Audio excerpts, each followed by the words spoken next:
Hello मित्रांनो, नमस्कार. आजच्या व्हिडिओमध्ये तुम्हा सर्वांचं मनःपूर्वक स्वागत. मित्रांनो बघा, या वर्षी म्हणजे 2023-24 मध्ये आपले या ठिकाणी हे जे विद्यार्थी आहेत, हे या नोकरीसाठी पात्र झाले होते. तर अशाच पद्धतीनं तुम्हीही पात्र व्हावे, तुमचाही चांगला अभ्यास व्हावा, यासाठी आपण मोफत मार्गदर्शन तुम्हाला या ठिकाणी करत आहोत. तर याचा रोज तुम्हाला संध्याकाळी 7 वाजता मिळणार आहे, जो बघायचा आहे. तर ग्रुपला जॉइन होण्यासाठी या नंबरवर संपर्क करा. पहिला प्रश्न बघूयात. बघा 1.2 स्वाध्याय आहे. 1.1 चा जर व्हिडिओ पाहायचा असेल, तर या ठिकाणी तुम्हाला आय बटनामध्ये त्याची लिंक मिळेल किंवा डिस्क्रिप्शनमध्ये सुद्धा तुम्हाला त्याची लिंक मिळणार आहे. काय म्हणतोय बघा प्रश्न? 17, 8, 21, 13, 41, 2, 27, 31 आणि 51 या संख्यापैकी मूळ संख्यांची बेरीज किती आहे? तर मूळ संख्या घेऊया आपण बघा. 17 ही मूळ संख्या आहे. 8 ही मूळ संख्या नाही. 21 सुद्धा मूळ संख्या नाही. 13 ही मूळ संख्या आहे. आपण या ठिकाणी 13 लिहूया. 41 ही मूळ संख्या आहे. 41 लिहूया. त्यानंतर 2 ही संख्या आहे. 2 सुद्धा लिहूया. 27 मूळ संख्या नाही. 31 ही मूळ संख्या आहे आणि 51 मूळ संख्या नाही. यांची आपल्याला बेरीज करायची आहे. 7 आणि 3 10 आणि 1 11, 12 13 आणि 1 14. 14चे 4 हातचा आला 1. 3 आणि 4 7, 7 आणि 3 10 म्हणजे आपलं उत्तर आलं 104. समजलं का बघा तुम्हाला? या ठिकाणी 104 आपलं उत्तर आलेलं असणार आहे. बघा पुढचा प्रश्न आहे. खालीलपैकी कोणते विधान बरोबर आहे? विधान कोणते बरोबर? 2019 ला आलेला प्रश्न आहे हा. शून्य ही विषम संख्या आहे.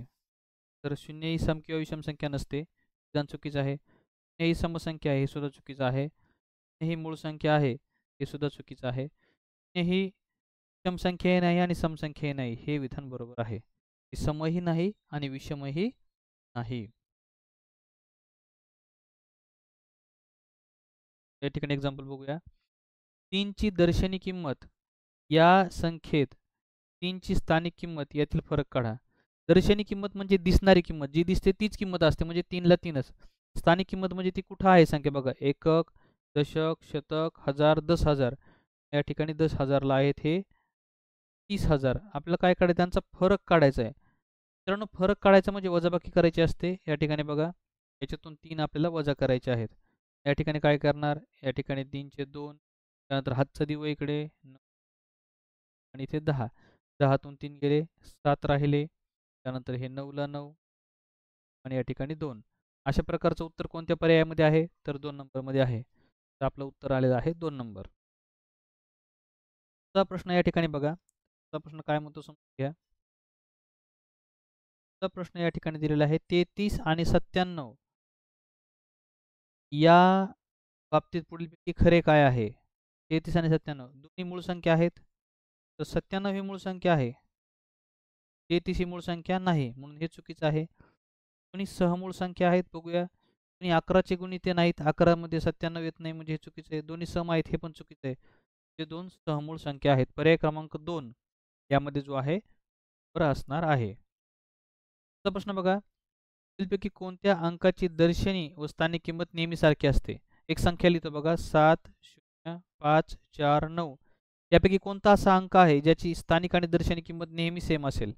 तर तो 0 आहे. याची स्थानिक किंमत सुद्धा 0 आहे आणि दिसणारी किंमत सुद्धा 0 आहे, म्हणून याचा पर्याय क्रमांक 1 हे उत्तर असणार आहे. त्यानंतर इथे बघा, 4, 5, 0 आणि 3 या अंकापासून बनणारी सर्वात लहान अंक पुनरावृत्त होऊ शकतात संख्या कोणती? सर्वात लहान संख्या आपल्याला किती पाहिजे? लहानात लहान. तर मग आपण सुरुवातीला 3 घेऊया. त्यानंतर 0 अंक पुनरावृत्त करायचे, म्हणून आपण 0 पुन्हा एकदा 0 घेऊ शकतो आणि शेवटी 4 आणि त्यानंतर 5. हे या पद्धतीने ही संख्या जी आहे ती उत्तर असणार आहे पर्याय क्रमांक बी. पुढचा बघा 7वा प्रश्न आहे. n या कोणत्याही नैसर्गिक संख्येच्या बाबतीत पुढीलपैकी कोणते विधान सत्य आहे?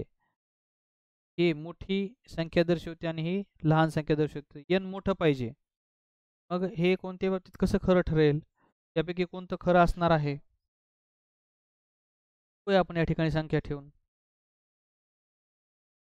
तर जर आपण बघितलं इथे वेगवेगळ्या संख्या ठेवल्या, आपण एक करून बघू.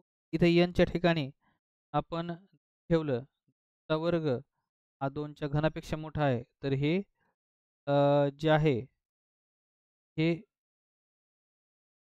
चा वर्ग ठेवला तर 2चा वर्ग काय होईल 4 आणि चा घन जर म्हटलं तर बेदोनी 4 आणि 4 दुनी 8 तर 8 येईल. तर ही संख्या मोठी नाही, हे चुकीचं आहे. इथं जर बघितलं तर हे आपल्याला खरं होईल, पण त्या ठिकाणी आपलं जे उत्तर असणार आहे तर ते डी असणार आहे. जसं आपण एनच्या ठिकाणी कोणतीही किंमत ठेवू, 1 ठेवली तर 0 पेक्षा मोठं, 2 ठेवली तरी 0 पेक्षा मोठं, 3 ठेवली तरी 0 पेक्षा मोठे. म्हणून डी हे उत्तर आपलं बरोबर असणार आहे. मित्रांनो, अशा पद्धतीने आपण एक्सरसाइज पूर्ण केलेली आहे. व्हिडिओ पाहण्यासाठी नक्की चॅनलला सबस्क्राईब करून ठेवा. बेल आयकॉनसुद्धा हिट करा, जेणेकरून तुम्हाला प्रत्येक व्हिडिओचं नोटिफिकेशन मिळेल.